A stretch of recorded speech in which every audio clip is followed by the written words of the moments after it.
Hello friends, so going to start this lecture, chapter number 12, Devotional Service. Okay, so going to start this. Okay, and starting the timer. Okay, now starting the chapter number 12, Devotional Service of Bhagavad Gita as it is. Listen to it carefully. This is very important lesson. So let's start it. Upon his personal form and who One worship second. Arjuna Devotional Service. Now fine. Starting. Chapter 12. Devotional Service. Text 1. Arjun उवाच एवं सततयुक्ता ये भक्तास्त्वां पर्युपासते ये चाप्यक्षरमव्यक्तं तेषां के योगवित्तमाः. Translation. Arjuna inquired, which are considered to be more perfect, those who are always properly engaged in your devotional service, or those who worship the impersonal Brahman, the unmanifested? Purport. Krishna has now explained about the personal, the impersonal, and the universal, and has described all kinds of devotees and yogis. Generally, the transcendentalists can be divided into two classes. One is the impersonalist, and the other is the personalist. The personalist devotee engages himself with all energy in the service of the Supreme Lord. The impersonalist also engages himself not directly in the service of Krishna, but in meditation on the impersonal Brahman, the unmanifested. We find in this chapter that of the different processes for realization of the absolute truth, Bhakti Yoga, devotional service, is the highest. If one at all desires to have the association of the Supreme Personality of Godhead, then he must take to devotional service. Those who worship the Supreme Lord directly by devotional service are called personalists. Those who engage themselves in meditation on the impersonal Brahman are called impersonalists. Arjuna is here questioning which position is better. There are different ways to realize the absolute truth, but Krishna indicates in this chapter that Bhakti Yoga, or devotional service to him, is the highest of all. It is the most direct and it is the easiest means for association with the Godhead. In the second chapter of Bhagavad Gita, the Supreme Lord explained that a living entity is not the material body. He is a spiritual spark, and the absolute truth is the spiritual whole. In the seventh chapter, he spoke of the living entity as being part and parcel of the Supreme Whole and recommended that he transfer his attention fully to the whole. Then again, in the eighth chapter, it was said that anyone who thinks of Krishna at the time of quitting his body is at once transferred to the spiritual sky, to the abode of Krishna. And at the end of the sixth chapter, the Lord clearly said that of all yogis, one who always thinks of Krishna within himself is considered the most perfect. So in practically every chapter, the conclusion has been that one should be attached to the personal form of Krishna, for that is the highest spiritual realization. Nevertheless, there are those who are not attached to the personal form of Krishna. They are so firmly detached that even in the preparation of commentaries to Bhagavad Gita, they want to distract other people from Krishna and transfer all devotion to the impersonal Brahma Jyoti. They prefer to meditate on the impersonal form of the absolute truth, which is beyond the reach of the senses and is not manifest. And so factually, there are two classes of transcendentalists. Now Arjuna is trying to settle the question of which process is easier and which of the classes is most perfect. In other words, he is clarifying his own position because he is attached to the personal form of Krishna. He is not attached to the impersonal Brahman. He wants to know whether his position is secure. The impersonal manifestation either in this material world or in the spiritual world of the Supreme Lord is a problem for meditation. Actually, one cannot perfectly conceive of the impersonal feature of the absolute truth. Therefore, Arjuna wants to say, what is the use of such a waste of time? Arjuna experienced in the 11th chapter that to be attached to the personal form of Krishna is best because he could thus understand all other forms at the same time and there was no disturbance to his love for Krishna. This important question asked of Krishna by Arjuna will clarify the distinction between the impersonal and personal conceptions of the absolute truth. Text 2. Shri भगवानुवाच मय्यावेश्य मनो ये मां नित्ययुक्ता उपासते श्रद्धया परयोपेतास्ते मे युक्ततमा मताः. Translation. The Supreme Personality of Godhead said, those who fix their minds on my personal form and are always engaged in worshipping me with great and transcendental faith are considered by me to be most perfect. Purport. In answer to Arjuna's question, Krishna clearly says that he who concentrates upon his personal form and who worships him with faith and devotion is to be considered most perfect in yoga. For one in such Krishna consciousness, there are no material activities because everything is done for Krishna. A pure devotee is constantly engaged. Sometimes he chants, sometimes he hears or reads books about Krishna, or sometimes he cooks prasadam or goes to the marketplace to purchase something for Krishna, or sometimes he washes the temple or the dishes. Whatever he does not let a single moment pass without devoting his activities to Krishna. Such action is in full samadhi. Texts 3, 4. ये त्वक्षरमानिर्देश्यमव्यक्तं पर्युपासते सर्वत्र गमचिन्त्यं च कूटस्थमचलं ध्रुवं सन्नियम्येन्द्रियग्रामं सर्वत्र समबुद्धयः ते प्राप्नुवन्ति मामेव सर्वभूतहिते रताः. Translation. But those who fully worship the unmanifested, that which lies beyond the perception of the senses, the all-pervading, inconceivable, unchanging, fixed and immovable, the impersonal conception of the absolute truth, by controlling the various senses and being equally disposed to everyone, such persons engaged in the welfare of all, at last achieve me. Purport. Those who do not directly worship the Supreme Godhead Krishna, but who attempt to achieve the same goal by an indirect process, also ultimately achieve the same goal, Shri Krishna. After many births, the man of wisdom seeks refuge in me, knowing that Vasudeva is all. When a person comes to full knowledge after many births, he surrenders unto Lord Krishna. If one approaches the Godhead by the method mentioned mentioned in this verse, he has to control the senses, render service to everyone, and engage in the welfare of all beings. It is inferred that one has to approach Lord Krishna, otherwise there is no perfect realization. Often there is much penance involved before one fully surrenders unto him. In order to perceive the super soul within the individual soul, one has to cease the sensual activities of seeing, hearing, tasting, working, etc. Then one comes to understand that the Supreme Soul is present everywhere. Realizing this, one envies no living entity. He sees no difference between man and animal because he sees soul only, not the outer covering. But for the common man, this method of impersonal realization is very difficult. Text 5. क्लेशोऽधिकतरस्तेषाम् अव्यक्तासक्तचेतसाम् अव्यक्ता हि गतिर्दुःखम् देहवद्भिरवाप्यते. Translation. For those whose minds are attached to the unmanifested, impersonal feature of the Supreme, advancement is very troublesome. To make progress in that discipline is always difficult for those who are embodied. Purport. The group of transcendentalists who follow the path of the inconceivable, unmanifested, impersonal feature of the Supreme Lord are called Jnana Yogis, and persons who are in full Krishna consciousness engaged in devotional service to the Lord are called Bhakti Yogis. Now, here the difference between Jnana Yoga and Bhakti Yoga is definitely expressed. The process of Jnana Yoga, although ultimately bringing one to the same goal, is very troublesome, whereas the path of Bhakti Yoga, the process of being in direct service to the Supreme Personality of Godhead, is easier and is natural for the embodied soul. The individual soul is embodied since time immemorial. It is very difficult for him to simply, theoretically understand that he is not the body. Therefore, the Bhakti Yoga accepts the deity of Krishna as worshipable because there is some bodily conception fixed in the mind, which can thus be applied. Of course, worship of the Supreme Personality of Godhead in his form within the temple is not idol worship. There is evidence in the Vedic literature that worship may be Saguna and Nirguna of the Supreme possessing or not possessing attributes. Worship of the deity in the temple is Saguna worship, for the Lord is represented by material qualities, but the form of the Lord, though represented by material qualities such as stone, wood or oil paint, is not actually material. That is the absolute nature of the Supreme Lord. A crude example may be given here. We may find some mailboxes on the street, and if we post our letters in these boxes, they will naturally go to their destination without difficulty. But any old box or any imitation which we may find somewhere but which is not authorized by the post office will not do the work. Similarly, God has an authorized representation in the deity form which is called the Archa Vigraha. This Archa Vigraha is an incarnation of the Supreme Lord. God will accept service through that form. The Lord is omnipotent, all-powerful. Therefore, by his incarnation as Archa Vigraha, he can accept the services of the devotee just to make it convenient for the man in conditioned life. So, for a devotee, there is no difficulty in approaching the Supreme immediately and directly, but for those who are following the impersonal way to spiritual realization, the path is difficult. They have to understand the unmanifested representation of the Supreme through such Vedic literatures as the Upanishads, and they have to learn the language, understand the non-perceptual feelings, and realize all these processes. This is not very easy for a common man. A person in Krishna consciousness, engaged in devotional service, simply by the guidance of the bona fide spiritual master, simply by offering regulative obeisances unto the deity, simply by hearing the glories of the Lord, and simply by eating the remnants of foodstuffs offered to the Lord, realizes the Supreme Personality of Godhead very easily. There is no doubt that the impersonalists are unnecessarily taking a troublesome path with the risk of not realizing the absolute truth at the ultimate end. But the personalist, without any risk, trouble, or difficulty, approaches the Supreme Personality directly. A similar passage appears in Srimad Bhagavatam. It is stated there that if one ultimately has to surrender unto the Supreme Personality of Godhead, this surrendering process is called bhakti, but instead takes the trouble to understand what is Brahman and what is not Brahman and spends his whole life in that way, the result is simply troublesome. Therefore, it is advised here that one should not take up this troublesome path of self-realization because there is uncertainty in the ultimate result. A living entity is eternally an individual soul, and if he wants to merge into the spiritual whole, he may accomplish the realization of the eternal and knowledgeable aspects of his original nature, but the blissful portion is not realized. By the grace of some devotee, such a transcendentalist, highly learned in the process of Jnana Yoga, may come to the point of Bhakti Yoga or devotional service. At that time, long practice in impersonalism also becomes a source of trouble because he cannot give up the idea. Therefore, an embodied soul is always in difficulty with the unmanifest, both at the time of practice and at the time of realization. Every living soul is partially independent, and one should know for certain that this unmanifested realization is against the nature of his spiritual blissful self.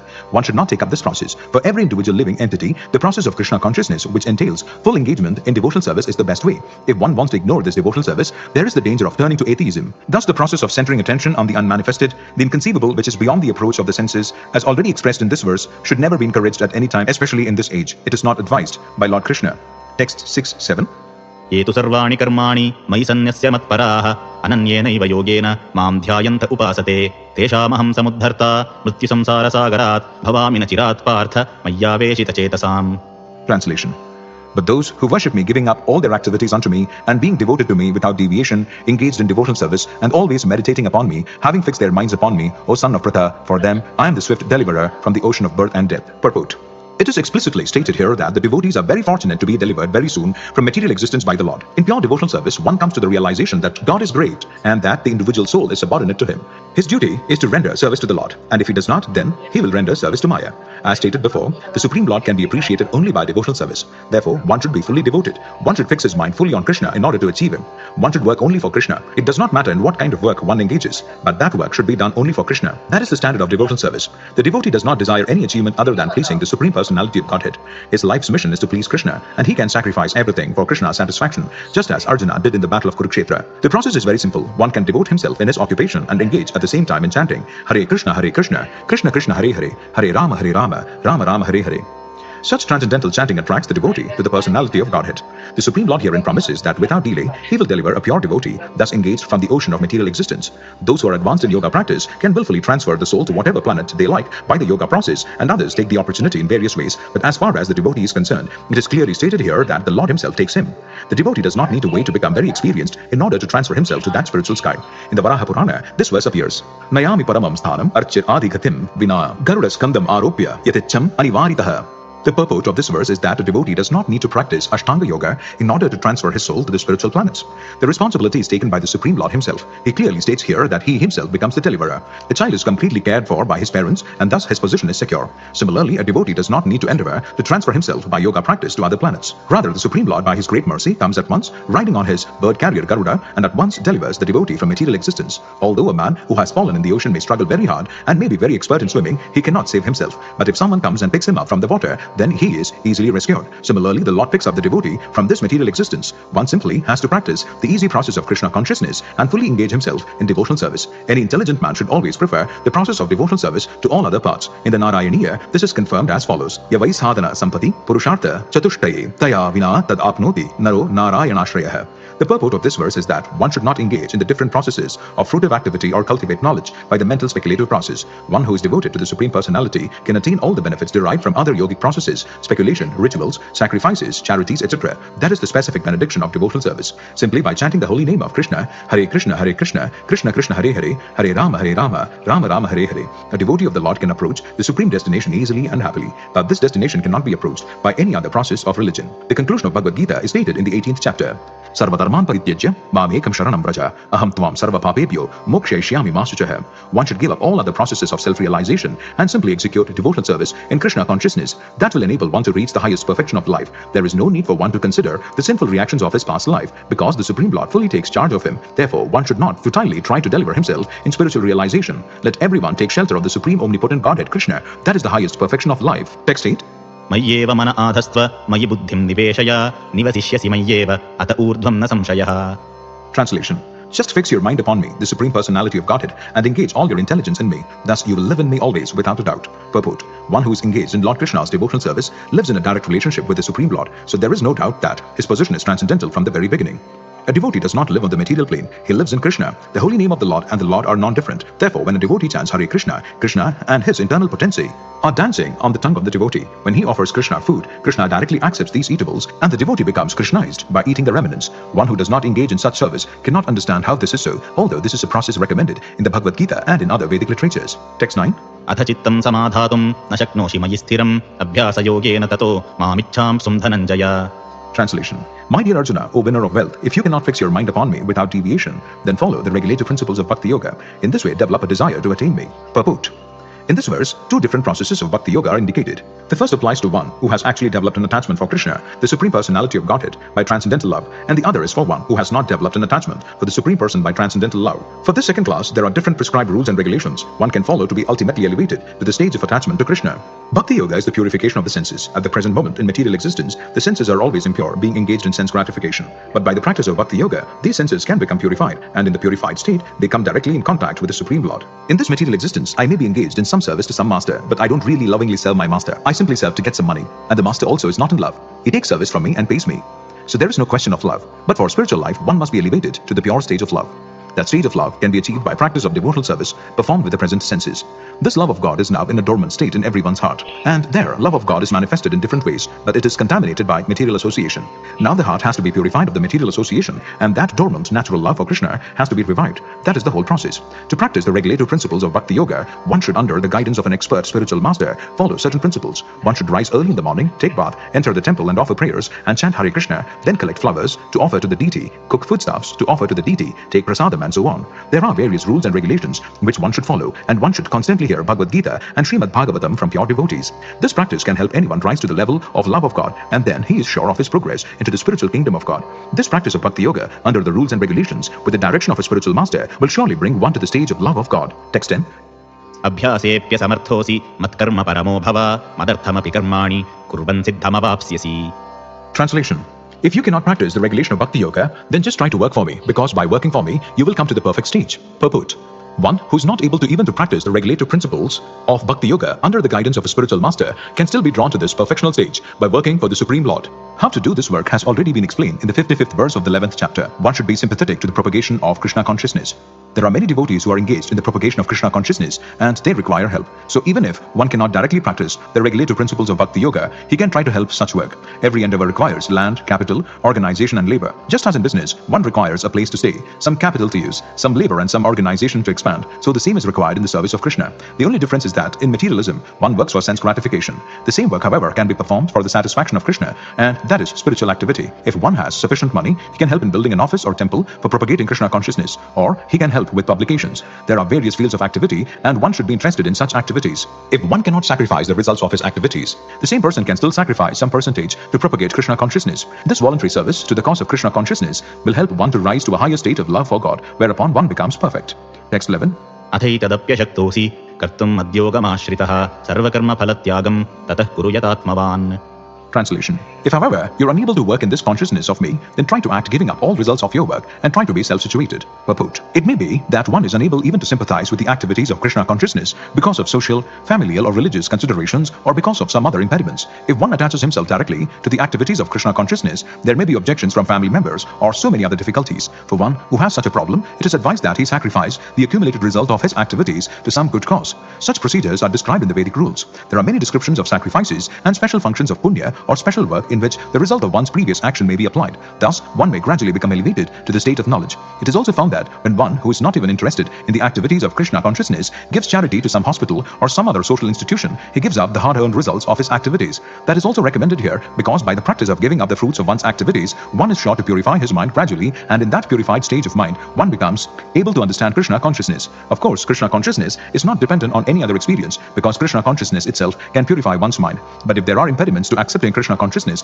one may try to give up the results of his actions. In that respect, social service, community service, national service, sacrifice for one's country, etc. may be accepted so that someday one may come to the stage of pure devotional service to the Supreme Lord. In Bhagavad Gita, chapter 18, text 46, we find it is stated, Yata pravritir bhutanam. If one decides to sacrifice for the Supreme cause, even if he does not know that the Supreme cause is Krishna, he will come gradually to understand that Krishna is the Supreme cause by the sacrificial method. Text 12. श्रेयो हि ज्ञानमभ्यासात् ज्ञानात् ध्यानं विशिष्यते ध्यानात् कर्मफलत्यागस्त्यागाच्छान्तिरनन्तरम्.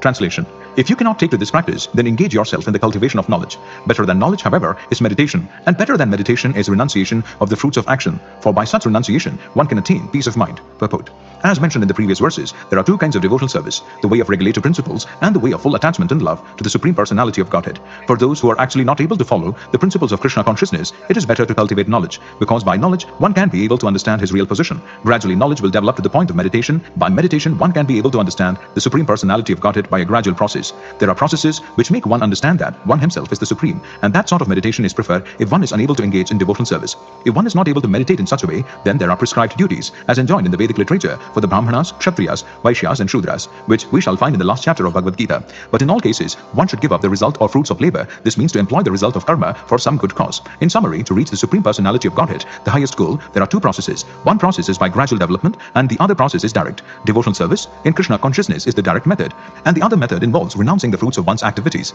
Then one can come to the stage of knowledge, then to the stage of meditation, then to the stage of understanding the super soul, and then to the stage of the Supreme Personality of Godhead. One may take either the step-by-step process or the direct path. The direct process is not possible for everyone. Therefore, the indirect process is also good. It is, however, to be understood that the indirect process is not recommended for Arjuna because he is already at the stage of loving devotional service to the Supreme Lord. It is for others who are not at this stage. For them, the gradual process of renunciation, knowledge, meditation, and realization of the super soul and Brahman should be followed. But as far as Bhagavad Gita is concerned, it is the direct method that is stressed. Everyone is advised to take to the direct method and surrender unto the Supreme Personality of Godhead, Krishna. Texts 13, 14. अद्वेष्टा सर्वभूतानां मैत्रः करुण एव च निर्ममो निरहङ्कारः समदुःखसुखक्षमी सन्तुष्टः सततं योगी यतात्मा दृढनिश्चयः मय्यर्पितमनो बुद्धिर्यो मद्भक्तः समे प्रियः. Translation: One who is not envious, but is a kind friend to all living entities, who does not think himself a proprietor and is free from false ego, who is equal in both happiness and distress, who is tolerant, always satisfied, self-controlled and engaged in devotional service with determination, his mind and intelligence fixed on me, such a devotee of mine is very dear to me. Purport: Coming again to the point of pure devotional service, the Lord is describing the transcendental qualifications of a pure devotee in these two verses. A pure devotee is never disturbed in any circumstances, nor is he envious of anyone, nor does a devotee become his enemy's enemy. He thinks, this person is acting as my enemy due to my own past misdeeds, so it is better to suffer than to protest. In the Srimad Bhagavatam, Canto 10, Chapter 14, Text 8, it is stated, Tatte lukampam susamikshamano bhunjana evatmakatam vipakam. Whenever a devotee is in distress or has fallen into difficulty, he thinks that it is the Lord's mercy upon him. He thinks, thanks to my past misdeeds, I should suffer far, far greater than I'm suffering now. So it is by the mercy of the Supreme Lord that I'm not getting all the punishment I'm due. I'm just getting a little by the mercy of the Supreme Personality of Godhead. Therefore, he's always calm, quiet and patient despite many distressful conditions. A devotee is also always kind to everyone, even to his enemy. Nirmama means that a devotee does not attach much importance to the pains and trouble pertaining to the body, because he knows perfectly well that he is not the material body. He does not identify with the body. Therefore, he is freed from the conception of false ego and is equipoised in happiness and distress. He is tolerant, and he is satisfied with whatever comes by the grace of the Supreme Lord. He does not endeavor much to achieve something with great difficulty. Therefore, he is always joyful.